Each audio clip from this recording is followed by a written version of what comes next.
O papel da bancada de oposição em qualquer parlamento de um regime democrático é fiscalizar e se contrapor ao que considera equivocado por parte de quem está no governo.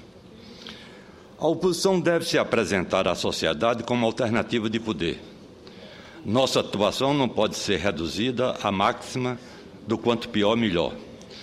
Devemos mostrar que é possível fazer as coisas de um modo diferente, com novas soluções para questões pendentes e para os novos problemas. Sendo assim, o trabalho da oposição precisa ser desenvolvido de forma continuada, mesmo quando o rolo compressor e a prática governamental do vale-tudo impedem a democrática atuação da minoria, manipula as comissões parlamentares de inquérito e transforma a atuação do Parlamento num mero despachante de luxo do Poder Executivo. Infelizmente, é esse cenário que vivemos hoje no Brasil. Como integrante da oposição, não posso e nem devo esquecer que o atual governo, liderado pela presidente Dilma Rousseff, é uma gestão de continuidade. Representa a manutenção do status quo por parte do Partido dos Trabalhadores, uma hegemonia que está perto de completar 10 anos no próximo dia 1º de janeiro. 2012 se encerra e pode não ser o ano no qual o mundo se acabou, mas com certeza é o ano no qual o PT dá sinais evidentes de esgotamento à frente da presidência da República.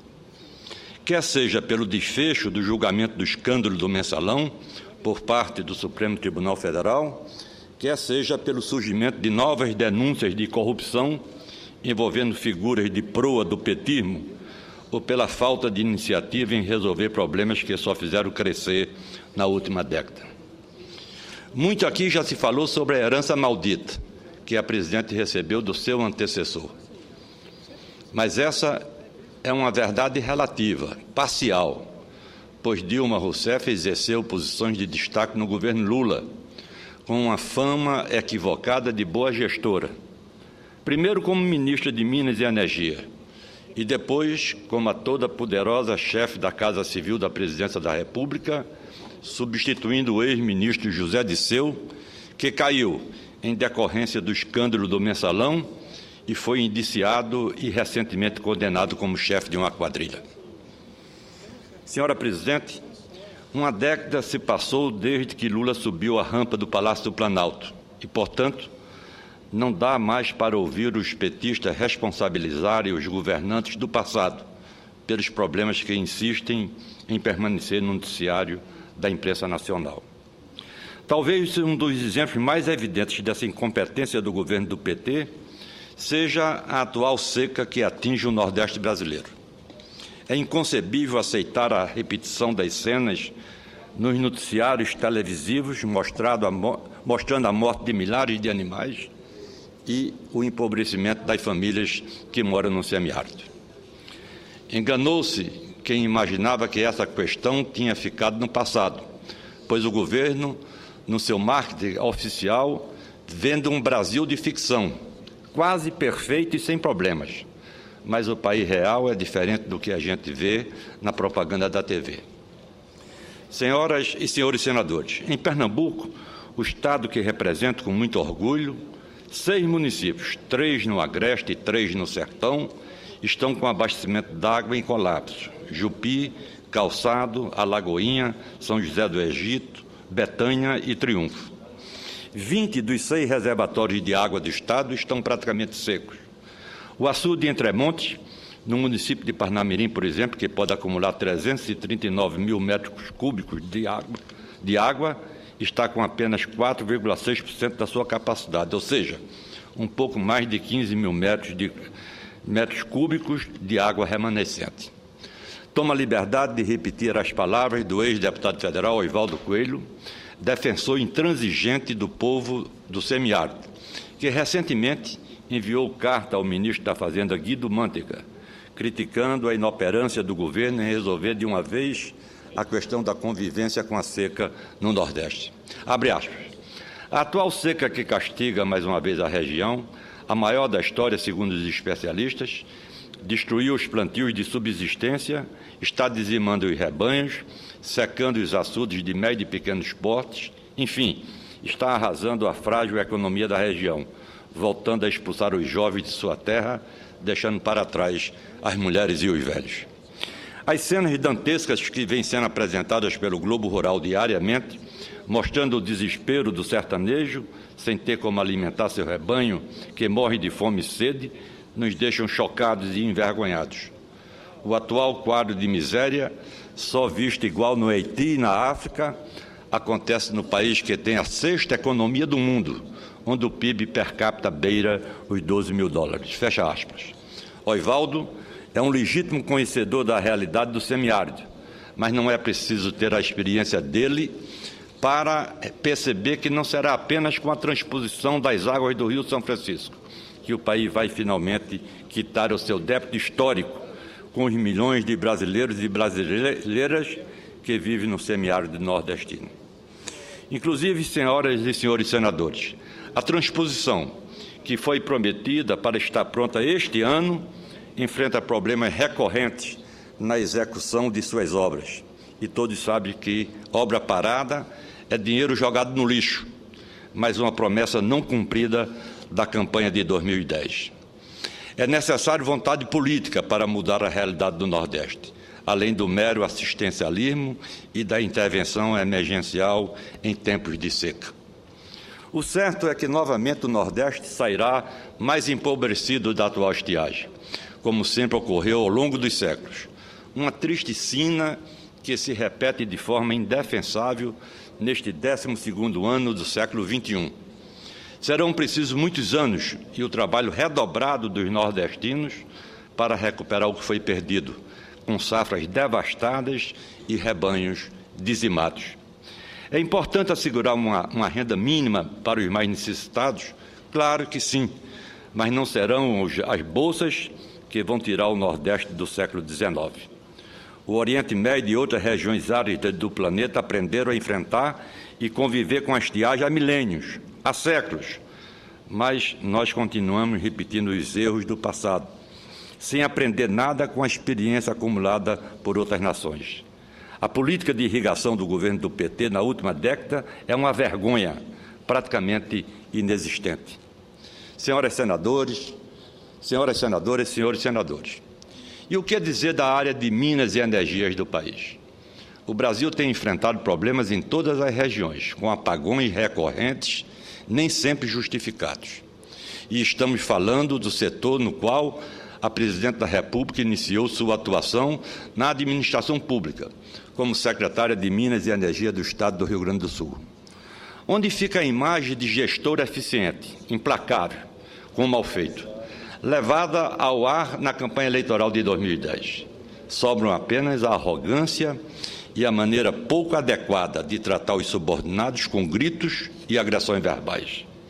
Para completar o quadro de turbulência na área energética, o governo anuncia que vai renovar as concessões no setor elétrico, ao mesmo tempo em que pretende baixar a tarifa de energia para os consumidores.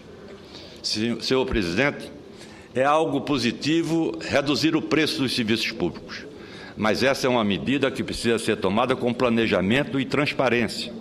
Já se foi o tempo no qual se resolvia as questões na base do decreto. As medidas provisórias podem até ser aprovadas pela maioria passiva do Congresso Nacional, mas isso não assegura que vá funcionar no mundo real, longe de Brasília, no dia a dia das pessoas. A desorganização institucional e o populismo intervencionista lembram o que vem acontecendo na Argentina, com resultados trágicos para a economia e o desenvolvimento do país vizinho. Eu queria um pouco, senhor presidente, da sua tolerância, porque é impossível se fazer um discurso aqui nesta casa, que gosta tanto de cumprir um regimento inexistente, num espaço de 10 minutos. Espero a sua tolerância. Senhoras e senhores senadores, em editorial intitulado As Perdas da Petrobras, publicado no dia 26 de novembro próximo passado, o jornal O Estado de São Paulo criticou o que está ocorrendo com a Petrobras. Abre aspas. Só neste ano a queda de produção de petróleo da Bacia de Campos já impôs à Petrobras perdas de receitas que podem chegar a 7 bilhões. É o preço que a empresa e seus acionistas pagam porque, nos últimos anos, A manutenção das plataformas não foi feita de maneira adequada, o que exige hoje paradas mais longas do que as previstas dessas unidades. Isso, obviamente, afeta a sua produção.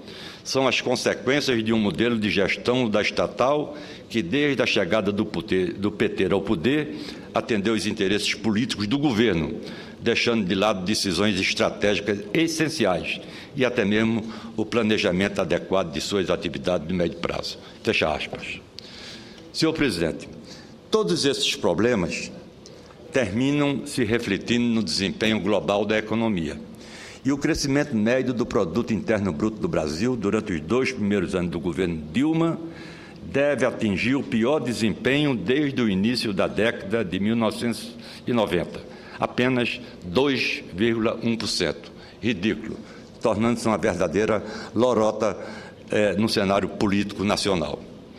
Entre os países que integram os chamados BRICS, Brasil, Rússia, Índia e África do Sul, o nosso país crescerá a metade do que os russos atingirão no mesmo período, 1/3 dos indianos e 1/4 dos chineses.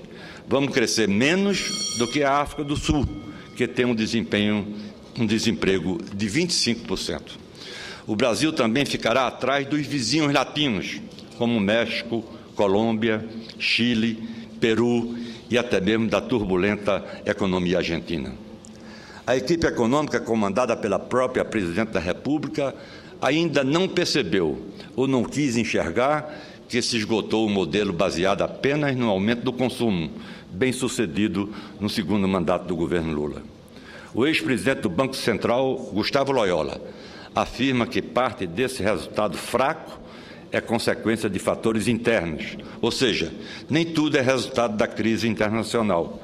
Segundo Loyola, o investimento público no Brasil não está sendo realizado e o privado tem sido adiado ou cancelado. Senhor presidente, além do mais, a política de desoneração tributária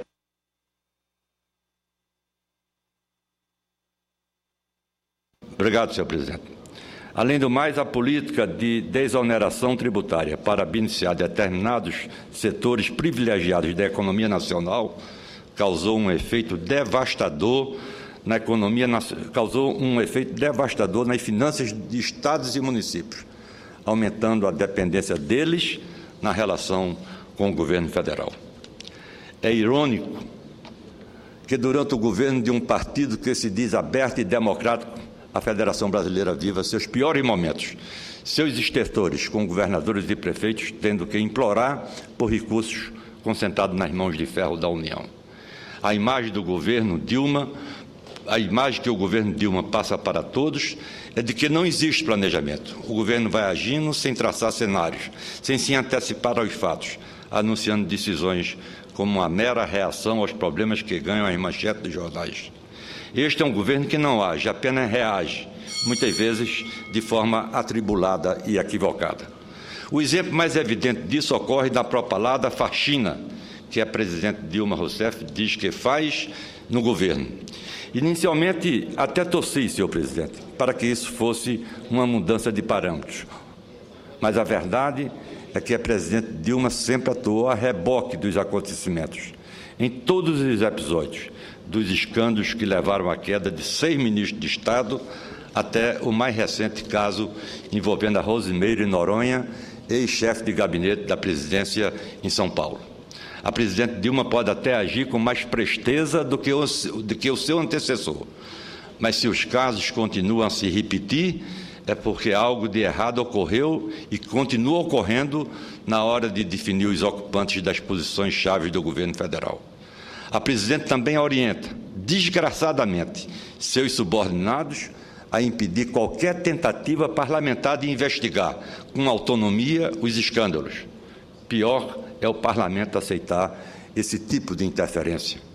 O PT se transformou num verdadeiro carrasco da ética, tal a disfarçatez com que alguns integrantes do partido se dedicam ao mal feito. O PT tem uma imensa dificuldade em assumir seus erros e fazer uma autocrítica. Figuras importantes do partido insistem na cantilena de que é uma conspiração, reunindo a grande imprensa brasileira e a elite. Elite essa que tem seus maiores representantes elogiando o governo e participando como parceiros do setor público. O pior é que ainda existe gente inteligente disposta a repetir essa farsa por meio de blogs e das redes sociais. Todos chapa branca, vale ressaltar. A verdade é uma só. Estou terminando, senhor presidente. Um pouco de paciência. A verdade é uma só, pura e simples. O PT, no exercício do poder, não apenas se nivelou aos demais partidos brasileiros que tanto criticou ao longo de sua história. Fez pior, pois o PT deixou a ética de lado. Abriu espaço para o aparelhamento do setor público, como nunca se viu na história do Brasil. Fruto desse desalento com a questão da ética, os escândalos até que causam certo frisson no primeiro momento, mas rapidamente se integram, se incorporam à paisagem. Às vésperas de completar 10 anos na presidência da República, o PT deveria fazer uma autocrítica a partir dos quadros qualificados e sérios que ainda existem no partido. Deixar de lado a estratégia batida de posar de vítima, como insiste em fazer o ex-ministro José Disseu. Ao governo Dilma Rousseff,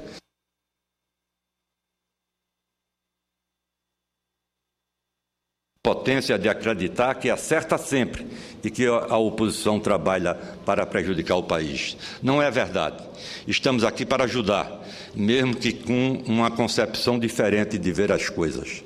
Há um sopro de alento quando começam a surgir questionamentos dentro da própria base governista, à forma e ao conteúdo das práticas e medidas adotadas pelo governo do PT. É sinal de que a semente da mudança encontrou terreno fértil. Sou daqueles que acreditam que a alternância do poder é o oxigênio da democracia, especialmente com esse presidencialismo quase imperial em vigor no Brasil. A chegada de um novo ano abre sempre a possibilidade de tratar de forma diferente os mesmos problemas. Um pouco mais, senhor presidente, de comportamento democrático e de respeito às prerrogativas do Congresso Nacional ajudaria o Brasil a encontrar soluções para as dificuldades que afligem os brasileiros de norte ao sul do país. Era o que tinha a dizer. Muito obrigado e, sobretudo, pela sua atenção e tolerância para com este orador.